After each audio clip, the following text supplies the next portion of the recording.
Hello friends and welcome to the Exams Made Simple. So this is lecture number 6 of the Polity Revision series. Polity Revision का ये 6th lecture है. Overall ये lecture number 11, 8, 19, 6, 25, overall lecture number 25 होगा ये. So this is lecture number 6 for polity revision series and आज हम कुछ नई चीज़ें देखेंगे. आई होप आपको पसंद आएंगी चीज़ें. So the first thing which we are going to discuss today is your defamation. Okay,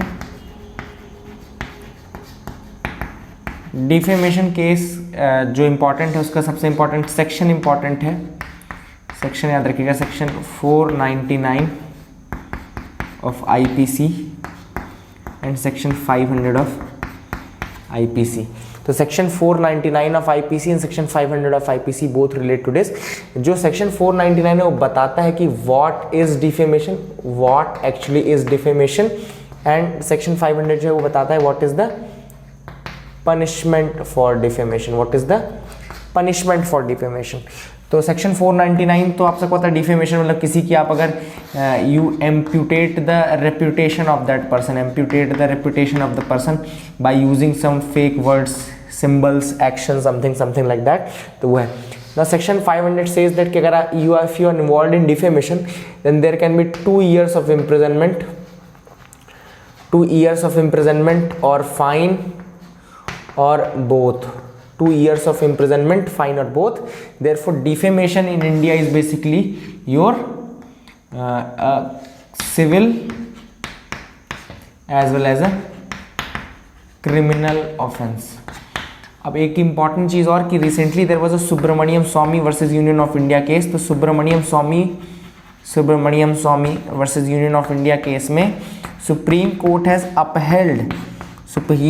has upheld the criminal defamation. बहुत लोग कहते हैं कि जो क्रिमिनल पनिशमेंट मिलती है, इसमें क्रिमिनल कंटेम्प्ट लगाया जाता है डिफेमेशन में, वो गलत है और वो नहीं होना चाहिए.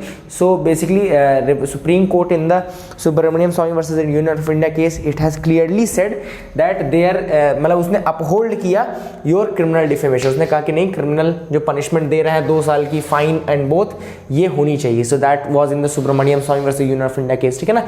Therefore in India the defamation is both civil as well as criminal offense, याद रखेगा.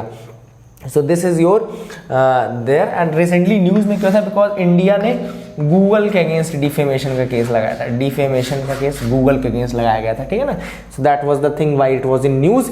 डिफेमेशन की ये बेसिकली थोड़ा थ्योरी है जो कि आपको पता होनी चाहिए. that is what I wanted to tell you. okay, आगे मूव करते हैं. listen, ज़्यादा पानी से मिटाने में ज़्यादा दिक्कत हो रही है. Should get okay. So this was your first topic. Second is Nanavati Mehta panel. What is this Nanavati Mehta panel? So जल्दी जल्दी हम देखेंगे. नानावती मेहता पैनल जो था, this was formed earlier for the Godhra incident. Godhra incident आप सबको पता है 27 फरवरी 2002 गुजरात, काफ़ी इंपॉर्टेंट है. देन बाद में नानावती मेहता पैनल का जो वो है बढ़ा दिया गया एंड इसके अंतर्गत फिर इंक्लूड कर दिया गया था overall Gujarat rights,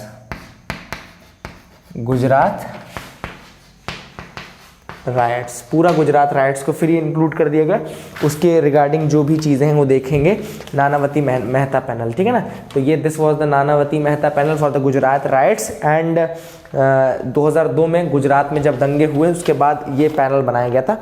recently it was in news because it gave clean chit to the prime minister Narendra Modi for his alleged role in the 2002 riots. Okay, तो it gave the clean chit to prime minister Narendra Modi there.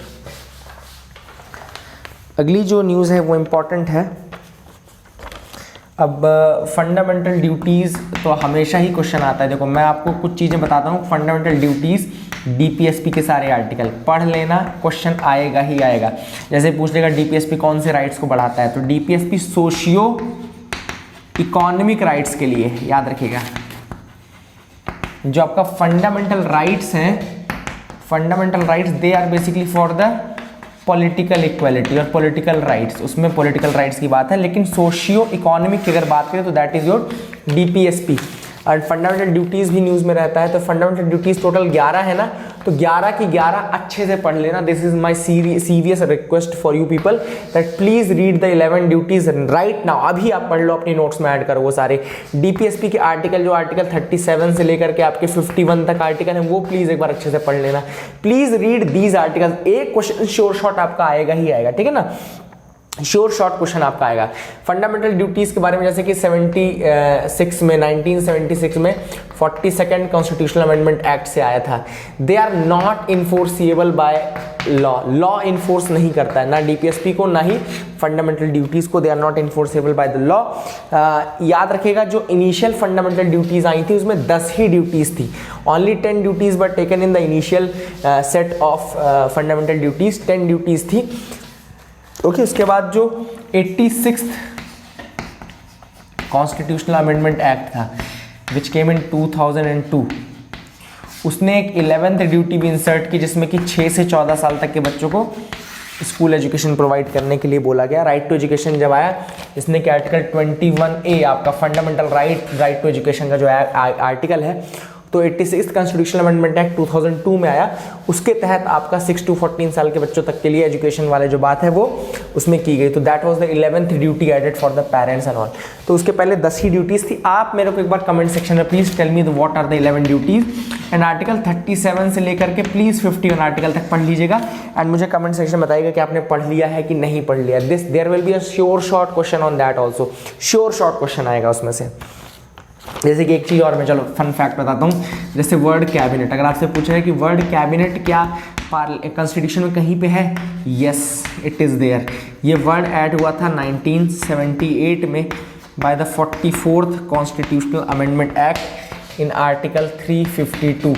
तो याद रखिएगा, cabinet word अगर आपसे पूछा जाए कि constitution में कहीं है या नहीं है, तो यस है, आर्टिकल 352 में है, ऐड किया गया था by the 44th constitutional amendment act of 1978। It is another fun fact but it is a very important fact. ये क्वेश्चन भी आ सकता है इस बार यूपीएससी में, ठीक है ना।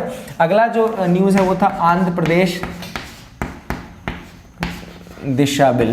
तो अगर आपसे कोई पूछा जाए कि दिशा बिल कौन सा स्टेट से रिलेटेड है, तो आंध्र प्रदेश से रिलेटेड है। ये basically for the death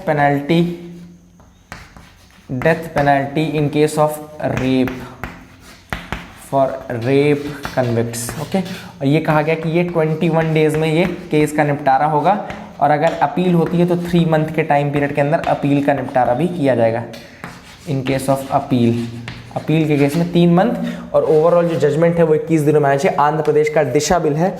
recently आप सबको पता है कि जो रेप हुआ था उसके बाद 4 जो कन्विक्ट्स थे उनको गोली उनकी इनकाउंटर में हत्या कर दी गई थी।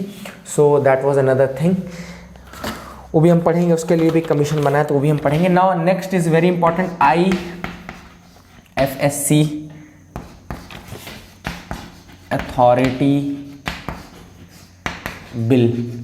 Okay, so let me first open the phone को उसमें कन्वर्ट कर लेने दो, कन्वर्ट नहीं मतलब कि ऑन कर लेने दो, क्या एयरप्लेन मोड, क्योंकि फिर कल ऐसे ही फ़ोन आ गया था बीच में।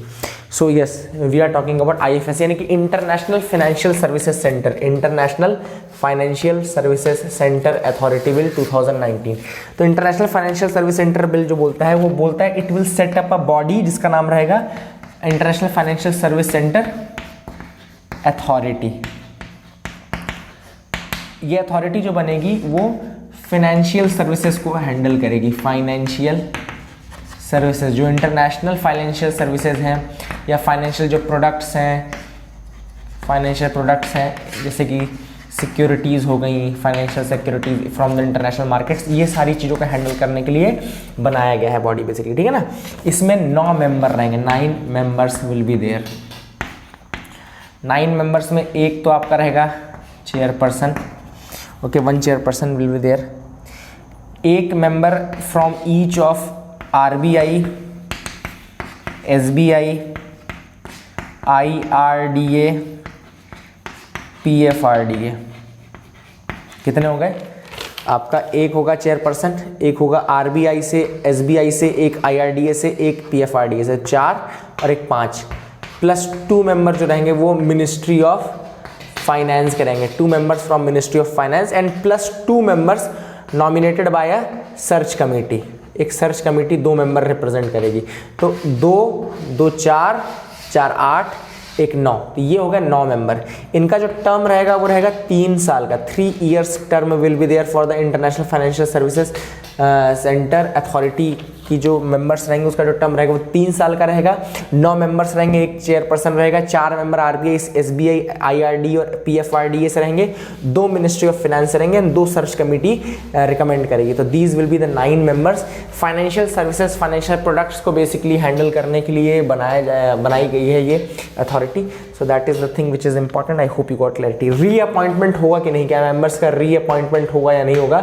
तो yes, they will be reappointed, they can be, I was writing this, yeah तो they will be reappointed, तो yes they will be reappointed, उनको reappointment होगा, ठीक है। Now this authority will regulate the financial products such as securities, deposits, contract, insurances, इनको regulate करने का काम इसका basically रहेगा।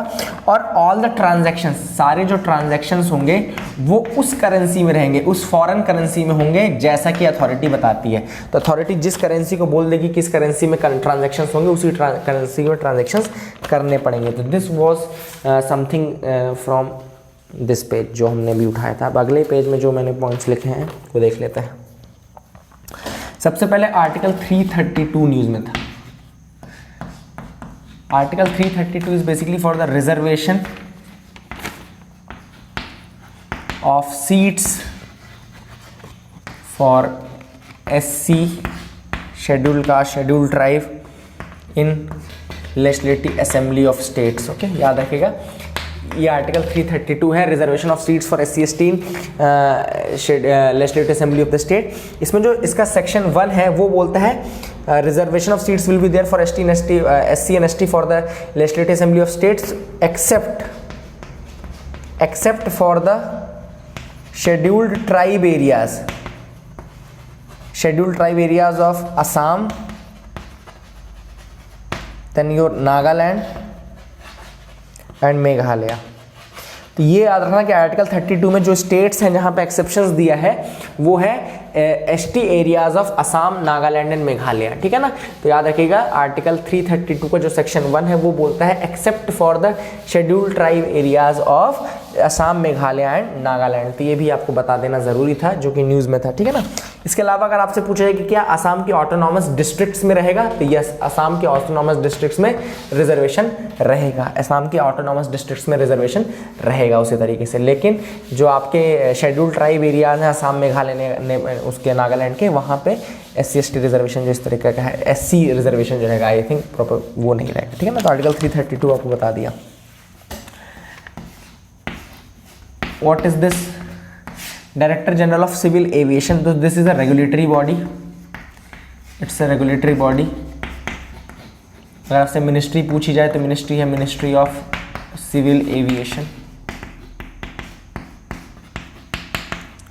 फिर इसका जो काम रहता है वो क्या रहेगा? रजिस्ट्रेशन ऑफ एयरक्राफ्ट्स का रजिस्ट्रेशन करना, सर्टिफिकेशन टू एयरपोर्ट्स को सर्टिफाई करना, लाइसेंसिंग ऑफ पायलट्स की लाइसेंसिंग करना एंड एयरक्राफ्ट मेंटेनेंस। तो ये सारी चीज़ें करवाना इसका काम रहता है। रेगुलेटरी बॉडी है और ये सारे काम जो मैंने आपको बताए वो काम करता है DGC यानी कि director general of civil aviation. तो ये भी आपको याद रखना। I hope you got clarity regarding that as well. I think पानी से नहीं करना चाहिए, पानी से करने में ज़्यादा ख़राब होता है बोर्ड। अगला है VP सिरपुरकर कमीशन। अगर आपसे कोई पूछे कि VP सिरपुरकर कमीशन किसके लिए बनी है, तो VP सिरपुरकर कमीशन रिसेंटली बनाई गई थी, जो आंध्र प्रदेश में 4 लोगों का इनकाउंटर हुआ था आफ्टर रेप, उसके रिगार्डिंग ये कमीशन बनी थी, VP Sirpurkar commission. So I hope you will remember this name, VP Sirpurkar commission. सो आंध्र प्रदेश में जो 4 लोगों ने रेप किया था उसके बाद उनका इनकाउंटर में हत्या कर दी गई, तो उसके रिगार्डिंग ये बनी थी। देन आपकी अगली जो न्यूज़ है वो है नेशनल फार्मास्यूटिकल प्राइसिंग अथॉरिटी। याद रखिएगा इसका नाम है नेशनल फार्मास्यूटिकल प्राइसिंग अथॉरिटी बनी थी ये 1997 में। ये जो है वो drugs prices and control order, drugs prices and control order initially 1995 में आया था, बाद में 2013 में आया रिसेंट वाला। तो 2013 के अंतर्गत ये क्या करता है, जो फार्मास्यूटिकल्स के मेडिसिन के प्राइजेस हैं उनको फिक्स रेगुलेट करने का काम करता है। स्पेशली जो NLEM में आती है, national list of essential medicine में आता है ना, जैसे कुछ मेडिसिन आपकी national list of essential medicine में आएगी तो उनकी प्राइजेस को ये बताता है कि कितनी होनी चाहिए, what will be the price, it fixes the prices of these. Okay, तो NPPA का काम है कि वो national list of essential medicine में जो प्राइजेस आ रही हैं उनकी प्राइजेस को फिक्स करेगा। इट विल रिवाइज और control the bulk drug prices, it will enforce the prices and availability of medicine. तो enforce the availability of medicine, उसकी प्राइजेस को इन्फोर्स करने का काम यही करता है। तो याद रखेगा, drugs prices and control order 95 में ओरिजिनल था, फिर उसके बाद 2013 में आया अमेंडेड फॉर्म में। और national list of essential medicine की प्राइजेस जो बॉडी फिक्स करती है वो आपकी NPPA ही है, national pharmaceutical pricing authority. Important चीज़ ये है कि ये किसके अंतर्गत आता है, तो नेशनल फार्मास्यूटिकल प्राइसिंग अथॉरिटी आपका आता है डिपार्टमेंट ऑफ फार्मास्यूटिकल के अंदर। तो अब डिपार्टमेंट ऑफ फार्मास्यूटिकल कौन सी मिनिस्ट्री के अंदर आता है, अगर आपसे कोई पूछे तो डिपार्टमेंट ऑफ फार्मास्यूटिकल आता है आपका ministry of chemicals and fertilisers. तो ये भी कंफ्यूजिंग है, कई लोगों को लगता है कि मिनिस्ट्री ऑफ फार्मास्यूटिकल्स करके कोई मिनिस्ट्री है, मिनिस्ट्री ऑफ हेल्थ अफेयर्स, कई लोगों को लगता है कि हेल्थ के अंदर आता होगा, फार्मास्यूटिकल है, तो नहीं। NPPA आपका डिपार्टमेंट ऑफ फार्मास्यूटिकल के अंदर आता है, department of pharmaceutical ministry of chemicals and fertilisers के अंदर आता है, ठीक है ना। तो ये भी आपको याद रखना है, भूलना मत इस चीज़ को, ठीक है। एंड ये देखता है कि कौन सी प्राइस ओवरचार्ज है या नहीं है। तो national list of essential medicine जो है वो शेड्यूल 1 में आती है, शेड्यूल 1 में आती है। किसके शेड्यूल 1 में, ड्रग्स प्राइजेस कंट्रोल ऑर्डर के। ड्रग्स प्राइजेस कंट्रोल ऑर्डर 2013 वाला जो है उसके शेड्यूल 1 में जो मेडिसिन है वो national list of essential medicine है, उनके प्राइजेस को फिक्स करने का काम भी आपका NPPA ही करता है। तो ये भी आप याद रखिएगा। एंड जो मेडिसिन NPPA मतलब NLEM के अंदर नहीं आती, अब वो मेडिसिन जो NLEM के अंदर नहीं आती, क्या उनकी प्राइस मनमानी बढ़ सकती है? ऐसा नहीं है। जो मैन्युफैक्चरर्स हैं वो उन मेडिसिन के प्राइस केवल 10% बढ़ा सकते हैं एनुअली केवल 10% इंक्रीज हो सकता है प्राइजेज में। NLEM में जो मेडिसिन नहीं आती हैं, जो मेडिसिन NLEM में नहीं आती हैं उनके मैन्युफैक्चरर्स प्राइस केवल 10% बढ़ा सकते हैं एनुअली। तो ये भी आपको याद रखना है। This is another fact which is important. I hope you got clarity regarding that as well. आगे मूव करते हैं national Ganga council.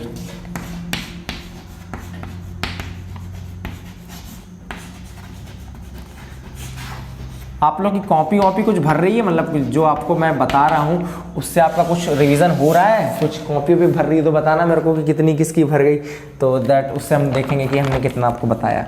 National Ganga council बनी कब थी? 2016 में बनी थी। अगर आपसे पूछे इसको हेड कौन करता है, it is headed by the prime minister. National Ganga council को हेड कौन करता है? प्राइम मिनिस्टर हेड करता है। बोला ये गया था कि एनुअली ये एक बार कम से कम मिलेगी, एनुअली वंस एनुअली ये इसकी मीटिंग होगी। लेकिन अभी रिसेंटली इसकी मीटिंग कराई गई थी, प्राइम मिनिस्टर ने इसको चेयर किया था, ठीक है ना। तो that is the thing which is important, इसको याद रखेगा। National Ganga council. अब एक्चुअली इंडिया में जो नेशनल गंगा काउंसिल है वो कौन से एक्ट के अंदर आता है? देखो ये भी इंपॉर्टेंट चीज़ है कि नेशनल गंगा काउंसिल अगर आपसे पूछा है कौन से एक्ट के अंदर आता है, तो इन्वायरमेंटल प्रोटेक्शन एक्ट ऑफ 1986। ये आपका 5 फोल्ड मैकेनिज्म बताता है, 5 टियर मैकेनिज्म बताता है। उसमें सबसे पहला आपका है नेशनल गंगा काउंसिल, जिसको हेड करता है कौन? Prime minister. फिर इसके बाद है जिसको हेड कर ETF यानी कि इम्पावर्ड टास्क फोर्स, इसको हेड करता है यूनियन मिनिस्टर ऑफ जल शक्ति। जल शक्ति मिनिस्ट्री का जो मिनिस्टर हैगा वो इसको हेड कर देगा, इम्पावर्ड टास्क फोर्स को हेड करेगा, ठीक है ना। फिर तीसरा है national mission for clean Ganga, NMCG, ठीक है। फिर चौथा है आपका स्टेट कमेटी, फिर लास्ट है आपका डिस्ट्रिक्ट कमेटी। तो ये जो 1986 का एक्ट है ये 5 टियर मैकेनिज्म बताता है। डिस्ट्रिक्ट कमेटी उन सारे डिस्ट्रिक्ट में है जो कि गंगा या उसके ट्रिब्यूटरीज को टच करते हैं, गंगा या उसकी ट्रिब्यूटरीज को टच करते हैं। याद रखिएगा, कई बार आपको कंफ्यूज कर देंगे कि डिस्ट्रिक्ट कमिटीज केवल वो हैं जो गंगा को टच करते हैं, ऐसा नहीं, गंगा या उसके ट्रिब्यूटरीज को। तो इसके 5 टियर स्ट्रक्चर है। इन्वायरमेंटल प्रोटेक्शन एक्ट 1986 के अंतर्गत ये 5 टियर बनाया गया है। पहला है नेशनल गंगा काउंसिल, जिसको हेड करता है आपका प्राइम मिनिस्टर। दूसरा है एम्पावर्ड टास्क फोर्स, जिसको यूनियन मिनिस्टर ऑफ जल शक्ति हेड करता है। देन आपका NMCG है, देन आपका स्टेट कमेटी है, लास्ट आपका डिस्ट्रिक्ट कमेटी है।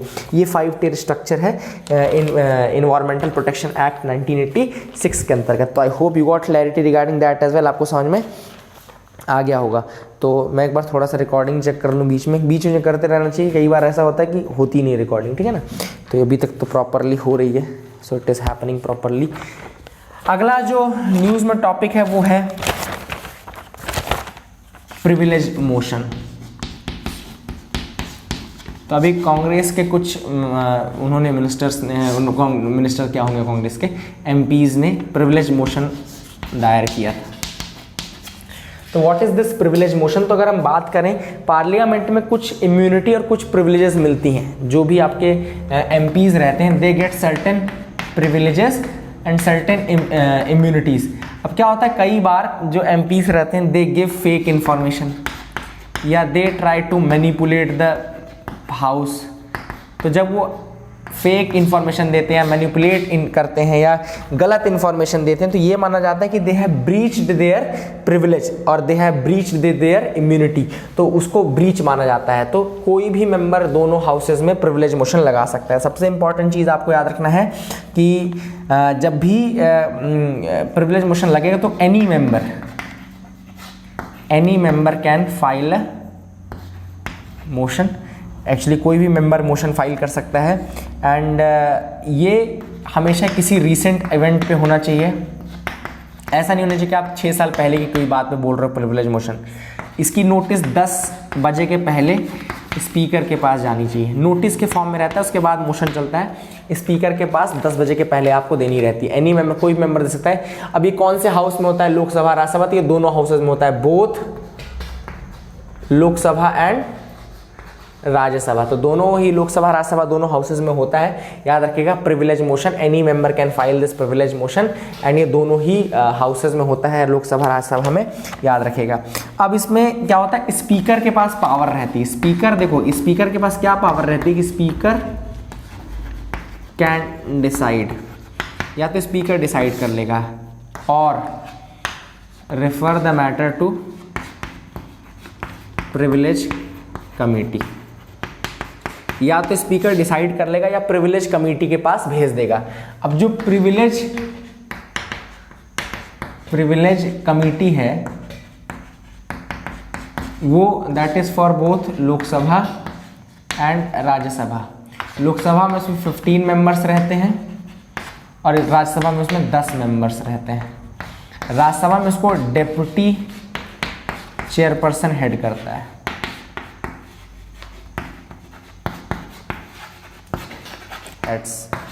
द प्रिविलेज कमेटी, ठीक है ना। तो प्रिविलेज मोशन, पहली चीज मैंने क्या था कि any member can file this motion, ठीक है। फिर हमने दूसरी चीज बताई थी कि बिफोर 10 AM किसके पास जाता है? स्पीकर के पास जाता है। अब स्पीकर या तो डिसाइड कर सकता है या फिर वो प्रिविलेज कमेटी के पास रेफर कर देगा। और प्रिविलेज कमेटी जो कि वो लोकसभा राज्यसभा में दोनों में होती है। लोकसभा में 15 मेंबर होते हैं, राज्यसभा में 10 मेंबर होते हैं।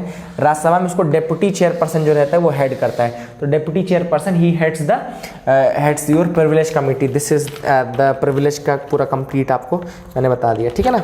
अब अभी रिसेंटली हुई थी एक चीज़ की, एक स्टेट 3 कैपिटल की डिमांड कर रहा था। ओके, 3 कैपिटल की डिमांड कर रहा है। वो कौन सा स्टेट है? वो स्टेट है आंध्र प्रदेश। तो बस ये फैक्ट याद रखिएगा कि अगर आपसे पूछा जाए कि कौन सा स्टेट है जिसने कि 3 कैपिटल की डिमांड की है, तो स्टेट आपका आंध्र प्रदेश है। अब ऐसी कोई कंट्री है जिसमें 3 कैपिटल है? तो yes, there is a country called Republic of South Africa, जिसमें एक है आपकी प्रेटोरिया आपकी वहाँ पे एडमिनिस्ट्रेटिव कैपिटल है। देन आपकी केप टाउन वहाँ पे लेजिस्लेटिव कैपिटल है। एंड लास्ट है आपका, क्या बोलते हैं उसको, बोलफिल्स्टीन करके कुछ बोलते हैं, ब्लोमेम फॉन्टीन, ब्लोमेम फॉन्टेन, ये आपकी जुडिशियल कैपिटल है। तो इस तरीके से 3 कैपिटल, एडमिनिस्ट्रेटिव, लेजिस्लेटिव, जुडिशियल। तो ब्लोमेम फॉन्टेन आपका जुडिशियल कैपिटल है, प्रेटोरिया आपकी एडमिनिस्ट्रेटिव कैपिटल है, केप टाउन आपकी लेजिस्लेटिव कैपिटल है। ये है रिपब्लिक ऑफ साउथ अफ्रीका का हाल, याद रखिएगा, रिपब्लिक ऑफ साउथ अफ्रीका का है ये। वहीं के तर्ज पे ये आंध्र प्रदेश भी डिमांड कर रहा है कि हमको 3 कैपिटल चाहिए, ठीक है। अगला है नेशनल ब्रॉडबैंड मिशन। तो नेशनल ब्रॉडबैंड मिशन बोलता है कि 2022 तक, नेशनल ब्रॉडबैंड मिशन क्या बोलता है कि 2022 तक सारे जो विलेजेस हैं उनको ब्रॉडबैंड कनेक्शन दे दिया जाएगा। इसके अलावा इसमें 2-3 टारगेट और भी है। टारगेट ये है कि 30 लाख किलोमीटर का, 30 लाख किलोमीटर रूट में आपके ऑप्टिकल फाइबर बिछाए जाएंगे। दूसरा टारगेट ये है कि जो टावर डेंसिटी है, टावर डेंसिटी मतलब जो टावर लगे रहते हैं ना जहाँ से नेटवर्क आता है, टावर डेंसिटी 0.42 है अभी, उससे बढ़ा करके 1 करनी है बाय 2024 तक। टावर डेंसिटी 0.42 पर 1000 है अभी, उसको बढ़ा करके 1 पर 1000 करना, मतलब हर 1000 पॉपुलेशन पे कम से कम 1 टावर होना चाहिए। तो ये आपका नेशनल ब्रॉडबैंड मिशन है जिसके थ्रू ये चीज़ की जाएगी, ठीक है ना। 2022 तक सारे विलेजेस में ब्रॉडबैंड कनेक्शन, 30 लाख किलोमीटर के इंक्रीमेंटल ऑप्टिकल फाइबर लाइन, और जो टावर डेंसिटी है उसको 0.42 पर 1000 पॉपुलेशन से बढ़ा करके 1 पर 1000 पॉपुलेशन करना है। This is your national broadband mission, याद रखिएगा। ये जो टावर डेंसिटी वो 2024 तक बढ़ानी है, वो अलग है, वो 2022 तक नहीं बढ़ानी, वो 2024 तक बढ़ानी है, तो याद रखिएगा। अगर आपसे पूछा जाए कि फेनी रिवर क्या है, फेनी रिवर व्हाट इज दिस, तो फेनी रिवर इंडिया बांग्लादेश के बॉर्डर पे है, India Bangladesh border, India Bangladesh border, ठीक है ना। तो ये एक डिस्प्यूट है बिटवीन इंडिया एंड बांग्लादेश। तो इंडिया एंड बांग्लादेश के बीच का डिस्प्यूट है फेनी रिवर। फेनी रिवर का जो ओरिजिन है वो साउथ त्रिपुरा से है, याद रखिएगा, साउथ